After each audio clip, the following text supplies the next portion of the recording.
दोस्तों जय माता दी। हर नक्षत्र को 4 चरणों में विभाजित किया गया है। जब हम किसी नक्षत्र में जन्म लेते हैं तो उसके किसी न किसी चरण में हम जन्मे होते हैं। चरण के आधार पर नामाक्षर भी दिया जाता है और यदि हम नक्षत्र के साथ साथ अपने चरण के बारे में भी पूरी जानकारी प्राप्त कर लें तो हमारी जिंदगी का उद्देश्य हमें स्पष्टता से दिखाई देने लगता है।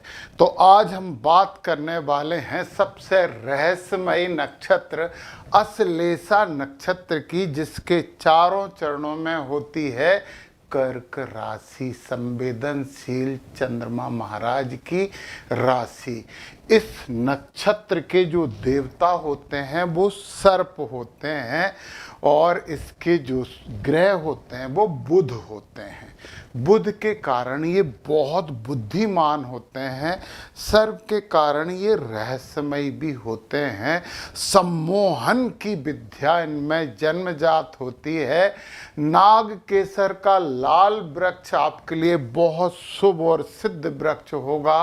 नाग पंख वाला काल्पनिक पक्षी का फोटो आप घर में लगाएं तो बहुत शुभ आपके लिए होगा। बुद्धि बहुत तीव्र होती है। गुप्त रणनीतिकार आप लोग होते हो, रहस्यमयी होते हो। जासूसी, वकालत, राजनीति, फार्मा फील्ड, केमिकल और सीक्रेट एजेंट, ये सब आपके क्षेत्र हैं जिनमें आपका आरोहण काफी सफल होता है। तो अब हम बात करने वाले हैं अश्लेषा नक्षत्र के चारों चरणों की।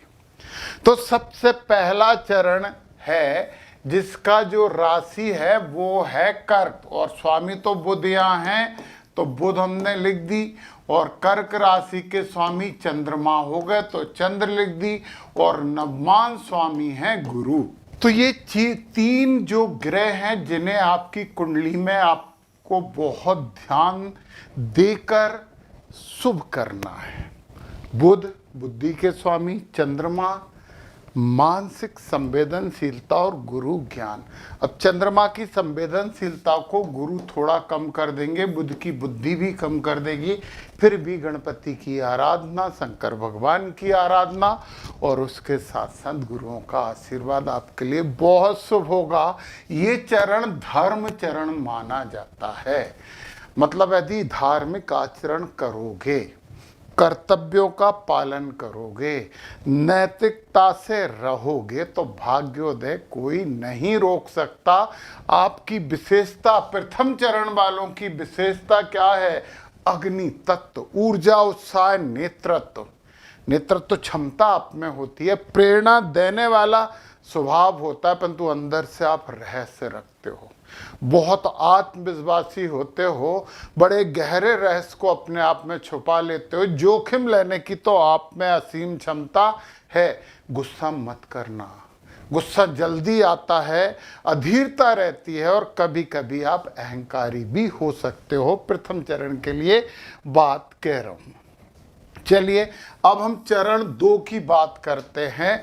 तो नक्षत्र का स्वामी तो बुध है ही, और फिर राशि का स्वामी चंद्र रह गई। चंद्रमा मानसिक संवेदनशीलता तो आपके साथ रहेगी, और बुध महाराज की बुद्धि भी आप में रहेगी, और स्वामी हो गया शनि। अब जब शनि और चंद्र साथ होते हैं तो वो कहते हैं कि ये विषयोग बना है, पुनर्वियोग बना है। परंतु आप बुध की बुद्धि का उपयोग करके चंद्रमा की जो इमोशनली आपको ज्यादा समस्या देता है उस पर थोड़ा सा कंट्रोल करके शिवाराधना से शनि भी होंगे, कर्मठ आप बनोगे तो कर्मठ हो जाते हो। बुद्धि रहती है परंतु संवेदनशील तो मानसिक रूप से आप रहते ही रहते हैं।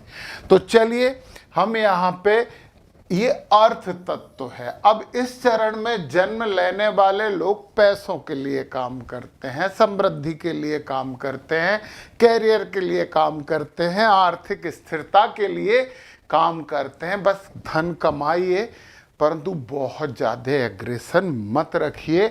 और फिर तत्व पृथ्वी है तो ये तो शुभ है आपके लिए, आपको स्टेबल बनाता है। ये पृथ्वी तत्व जो रहता है ना, स्थिरता देता है, व्यवहारिकता देता है। और आपको बहुत महत्वपूर्ण बात बताऊं कि आप मेहनती हो, भरोसेमंद भी हो, धैर्यवान हो, प्रैक्टिकल सोच रखते हो, जिद्दी मत होना, बदलाव स्वीकार कर लेना।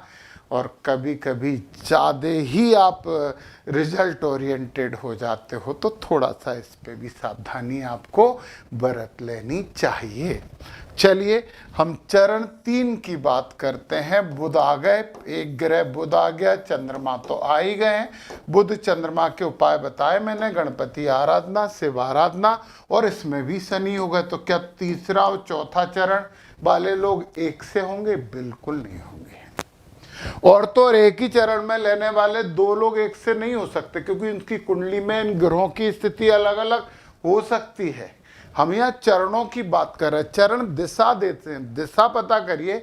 कुंडली में इन 3 ग्रहों पे कार्य करिए, बुध चंद्र शनि, तीसरे चरण वाले, दूसरे चरण वाले भी बुध चंद्र शनि, पहले चरण वाले बुध चंद्र और गुरु, इन सबको संभालना है आपको।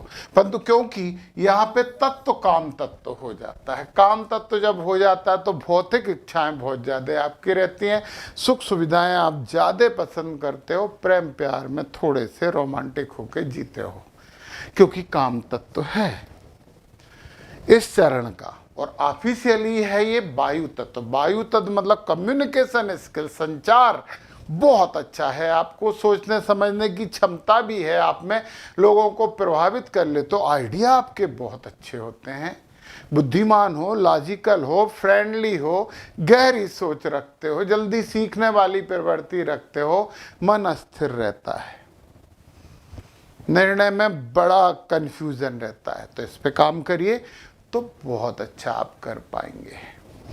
अब हम चौथे चरण की बात करते हैं। यहाँ पे बुध तो आ ही गए एक ग्रह, दूसरा ग्रह चंद्रमा भी आ गए, और नवमान स्वामी हो गए गुरु।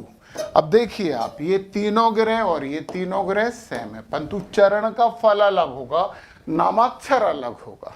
कारण ये है कि ये मोक्ष है, बड़ा अच्छा इस चरण का भाव होता है, मोक्ष का भाव, जबकि इस चरण का भाव धर्म का भाव होता है। तो धर्म से मोक्ष की तरफ ये चारों चरण चलते हैं। तो यहाँ पे अंतर क्या आएगा? यहाँ पे अंतर आएगा, आप आध्यात्मिक रहोगे, मुक्ति के लिए कार्य करोगे, विरक्ति, थोड़ी स्वतंत्रता आपको चाहिए, और कई बार अकेलापन आपको अच्छा लगने लगता है। जुड़िए, लोगों से मिलिए, क्योंकि तत्व जल है, और जल तत्व तो आपको पता बहता रहता है, परंतु हवा से कम बहता। संवेदनशील आप हो, चंद्रमा भी है, गहरी समझ है, अंतर ज्ञान आप में होता है, इंस्टीट्यूशन पावर बहुत अच्छा आप में होता है, केयरिंग हो, आध्यात्मिक झुकाव वाले लोग हो, गहरी सोच रखते हो, परंतु यार बहुत इमोशनल हो, जरा सी बात पे बुरा मान जाते हो।